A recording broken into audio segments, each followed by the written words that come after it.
बिस्मिल्लाहिर्रहमानिर्रहीम। अस्सलाम वालेकुम नाज़रीन, आज की वीडियो में हम आपको बताने जा रहे हैं ड्रामा सीरियल अर्तुगरुल गाजी के सीज़न 2 एपिसोड नंबर 7 में क्या होने जा रहा है। आपको इस एपिसोड में क्या कुछ देखने को मिलेगा। अर्तुगरुल मंगोलों की कैद से भाग रहा है और मंगोल सिपाही उसके ताक़ुब में हैं। इसी दौरान नोयान का नायब सालार तंगूत आगे से अर्तुगरुल का रास्ता रोक लेता है। मज़ीद डिस्कस करने से पहले आप इस वीडियो को लाइक करें, चैनल को सब्सक्राइब करें और बेल आइकन पर लाजमी क्लिक करें। तंगूत जब अर्तुगरुल के आगे आ जाता है तो अर्तुगरुल बमुश्किल अपना घोड़ा रोकता है और फिर घोड़े को दाएं तरफ मोड़कर भागना शुरू कर देता है और फिर मंगोल सिपाही भी अर्तुगरुल के ताक़ुब में अपने घोड़े दौड़ा देते हैं। नाज़रीन, अर्तुगरुल घोड़े को भगाता हुआ जब आगे जाता है तो जख्मी होने की वजह से घोड़े से गिर जाता है। इसी दौरान मंगोल सिपाही अर्तुगरुल के पास आकर अपने घोड़े को रोकते हैं और एक मंगोल सिपाही घोड़े से उतरकर अर्तुगरुल को पकड़ने के लिए उसके पास आता है, मगर अर्तुगरुल एकदम से उसका खंजर निकालकर उसे कत्ल कर देता है और फिर वो खंजर घोड़े पे बैठे हुए दूसरे मंगोल सिपाही को मारता है और फिर जख्मों की वजह से निढाल होकर खड़ा हो जाता है। इसी दौरान अर्तुगरुल को वहाँ तंगूत और बाकी मंगोल सिपाही आते हुए दिखाई देते हैं। ये देखकर अर्तुगरुल झाड़ियों की तरफ भागता है और मंगोल सिपाही उस पर तीर बरसाते हैं, मगर अर्तुगरुल को कोई भी तीर नहीं लगता और वो झाड़ियों में घुसने में कामयाब हो जाता है। जब मंगोल सिपाही देखते हैं कि अर्तुगरुल झाड़ियों में घुस गया है तो वो भी अपने घोड़ों से उतर जाते हैं और अर्तुगरुल के पीछे भागते हैं। अर्तुगरुल थोड़ा सा भागने के बाद जख्मों की वजह से गिर जाता है। इसी दौरान एक मंगोल सिपाही वहाँ पहुँच जाता है और वो अर्तुगरुल को कत्ल करने के लिए अपनी तलवार फिजा में बुलंद करता है, मगर इससे पहले कि वो अपनी तलवार अर्तुगरुल को मारे, पीछे से एक शख्स जिसका नाम गनी है और वो हमेशा जंगल में रहता है और वो इस मंगोल को एक नोकीली लकड़ी मारता है जो उसकी कमर से दाखिल होकर सीने से आकर बाहर निकलती है और वो शख्स अर्तुगरुल को कहता है कि उठो, हमें भागना होगा, तुम में जो थोड़ी सी हिम्मत बाकी रह गई है इसके साथ कोशिश करो। और फिर अर्तुगरुल उस शख्स का सहारा लेकर वहाँ से भागता है, मगर थोड़ा सा भागने के बाद वो फिर गिर जाता है, जिस पर वो जंगल में रहने वाला शख्स गनी अर्तुगरुल को कहता है कि उड़ जाओ, खुदा के लिए भागो।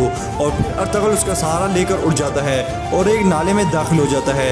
इसी दौरान वहाँ तंगूत आता है और मंगोल सिपाहियों को लान तान करते हुए कहता है कि अर्तुगरुल को तलाश करो। जब अर्तुगरुल तंगूत की आवाज़ सुनता है तो शख्स को कहता है कि मुझे यहाँ छोड़ दो, तुम भाग जाओ, मेरी वजह से तुम भी मारे जाओगे। जिस पर वो शख्स अर्तुगरुल को कहता है कि मुझ पे भरोसा रखो, बस थोड़ा सा रास्ता रह गया है, चलते रहो। और फिर वो अर्तुगरुल को पकड़कर एक खाई में दाखिल हो जाता है और फिर इस खाई के आगे एक झाड़ियों की बनी हुई बाड़ लगा देता है।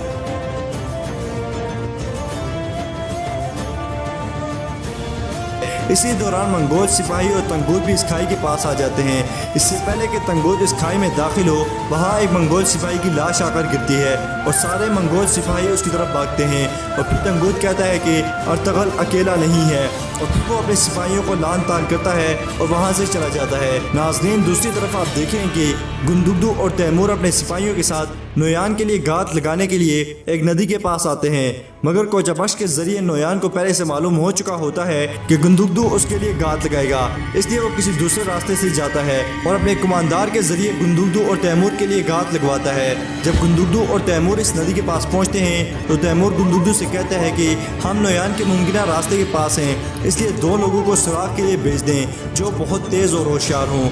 इस पर गुंदुगदू हमजा और अब्दुर्रहमान को बुलाता है और कहता है कि तुम लोग उन लोगों का सुराग लगाने जाओ, वो काफिर कहीं से भी नमदार हो सकते हैं। और फिर हमजा और अब्दुर्रहमान वहाँ से चले जाते हैं। इसी दौरान नोयान का कमांडार अपने सिपाहियों के साथ खड़ा हो जाता है और उनको कहता है मुझे गुंदुगदू और तैमूर का साथ चाहिए, यहाँ से कोई भी जिंदा बच कर ना जाए। नाज़रीन, इसके बाद आप देखें कि गुंदुगदू कहता है कि मुझे कुछ गड़बड़ लग रही है, जिस पर तुगलक कहता है कि मेरे आका क्या होगा, जब तक वो बेगैरत लोग जिंदा हैं मुझे सुकून नहीं मिलेगा। इसी दौरान दोहान आकर गुंदुगदू को कहता है कि वो लोग आ रहे हैं और फिर गुंदुगदू तैमूर को कहता है कि वो आ रहे हैं और फिर वो सब छुप जाते हैं। इसके बाद वहाँ कुछ घोड़े आते हैं और ऐसा मालूम होता है उन पर मंगोल सिपाही बैठे होते हैं और फिर वो सब उन पर तीर बरसाते हैं।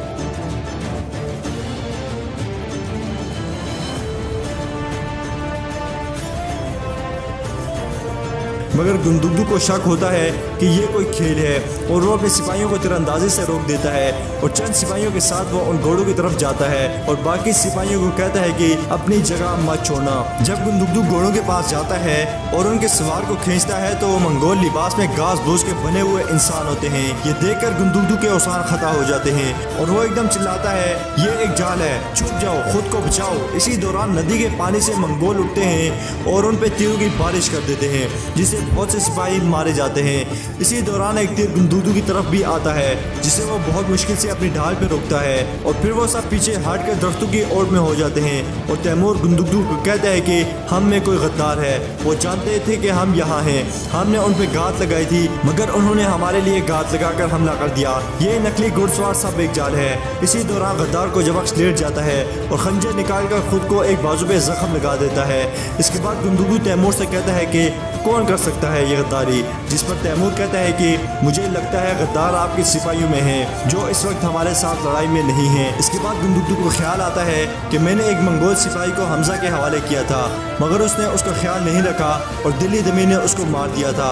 और फिर उसको ये ख्याल भी आता है कि हमें ये खबर देने वाला हमजा था, नोयान यहाँ से घुस देगा। इन ख्यालात के आने के बाद गुंदुदू कहता है कि गद्दार हमजा है। इसी दौरान मंगोल सिपाही तलवारें उठाकर बाहर निकल आते हैं और उनके दरमियान जंग शुरू हो जाती है और इस सख्त जंग के बाद मंगोल मारे जाते हैं मगर इस जंग में तैमूर जख्मी हो जाता है और फिर गुंदुदू एक मंगोल सिपाही को तलवार मारता है तो वो जमीन पर गिर जाता है और गुंदुदू सोचता है कि वो मर गया है मगर जो ही गुंदुदू आगे जाता है वो मंगोल सिपाही खंजर निकालकर पीछे से गुंदुदू की टांग पे मारता है जिससे गुंदुदू नीचे गिर जाता है और फिर वो मंगोल सिपाही गुंदुदू की गर्दन पे वार करता है मगर गुंदुदू उसके हमले को रोक लेता है और उसको कत्ल कर देता है।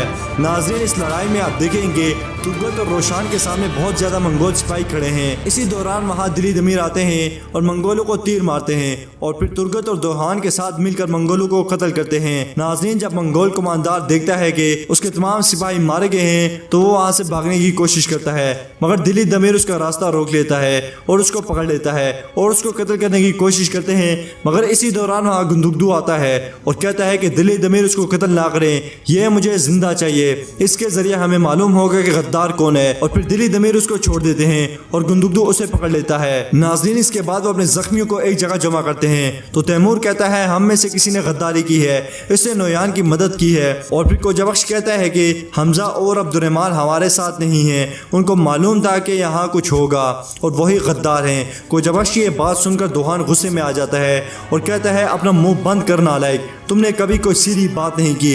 इस पर कोजबख्श कहता है कि अगर बात तुम्हारे आका की ना होती तो मैं तुमसे इसकी कीमत वसूल करता। कोजबख्श की बात सुनकर दोहान उसकी तरफ भागता है मगर गुंदुदू उसको रोक लेता है। इसी दौरान वहाँ हमजा और अब्दुर्रहमान आते हैं तो तैमूर गुंदुदू से कहता है कि मैं इनसे पूछगछ करूंगा, जिस पर अब्दुर्रहमान कहते हैं कि कैसी पूछगछ। इस पर गुंदुदू कहता है कि तैमूर के सवालों के जवाब दो। गुंदुदू की यह बात सुनकर दिल्ली दमीर उसको कहते हैं कि वो हमारे प्यारे हैं, हम उनको चाहते हैं। यह सुनकर गुंदुदू कहता है कि कुर्दुगलू भी ऐसा ही था। इसके बाद तैमूर हमजा और अब्दुर्रहमान को मारता है और कहता है बताओ तुम दोनों में से गद्दार कौन है, जिस पर वो कहते हैं कि हमें तुम्हारी किसी बात का जवाब नहीं देना, हमारे आका को बुलाओ। जिस पर तैमूर उनको मारता है। ये देखकर रोशान और तुर्गत को बहुत गुस्सा आता है और दिल्ली दमीर भी बहुत दुखी होते हैं। नाज़रीन, दूसरी तरफ आप देखेंगे कि अर्तगल का पीछा करने वाले मंगोल सिपाही जब वहाँ से चले जाते हैं तो वो शख्स अर्तगल को कहता है कि तुमने इन जालिमों के तशद्दुद का बहुत बहादुरी से मुकाबला किया है, बस थोड़ा सब्र करो।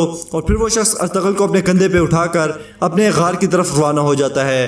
नाज़रीन, इस किस्म में आप एक और अहम चीज़ देखें कि आलिया खातून रोशनी से कहती हैं कि मुझे अर्तगल के बारे में कुछ बताओ, मैं कभी उससे मिली नहीं हूँ। जिस पर रोशनी खातून कहती हैं कि अर्तगल बहुत खुश मिजाज, ख्याल रखने वाला था और वो सबसे मुनफरिद था, वो काई कबीले की उम्मीद था। नाज़रीन, जब सज्जान आलिया को अपनी बहन के साथ बात करते हुए देखती है तो उसे बहुत गुस्सा आता है और फिर आलिया कहती है कि अर्तगल तुम्हारे भाई की तरह था, जो भी हुआ मुझे उसका बहुत दुख है। और फिर वो वहाँ से चली जाती है और सज्जान खातून उसके पीछे जाती है और कहती है अपनी जहरीली जुबान को काबू में रखो और रोशनी और हलीमा से दूर रखो। नाज़रीन, इस किस्त में आप देखेंगे कि हाइमा खातून अपने भाई सरदार खुशनुद के साथ बैठी हुई हैं और कह रही हैं बेशुमार दुश्मनों से जंगों के बाद अर्तगल एक ज़बरदस्त जंगजू बनकर उभरा था, उसे दोस्त और दुश्मन की पहचान थी। तैमूर को भी ये सब कुछ सीखना होगा। जिस पर सरदार खुशनुद कहते हैं कि फिक्र ना करो, तैमूर भी ये सब कुछ सीख जाएगा, वो भी बेशुमार जंगों में शरीक होगा, इसलिए उसका ये सब सीखना बहुत ज़रूरी है। तो नाज़रीन, आज की वीडियो में बस इतना ही। अगर आपको ये वीडियो अच्छी लगे तो आप इस वीडियो को लाइक करें, चैनल को अभी तक सब्सक्राइब नहीं किया तो चैनल को सब्सक्राइब करके बेल आइकन पर लाजमी क्लिक करें।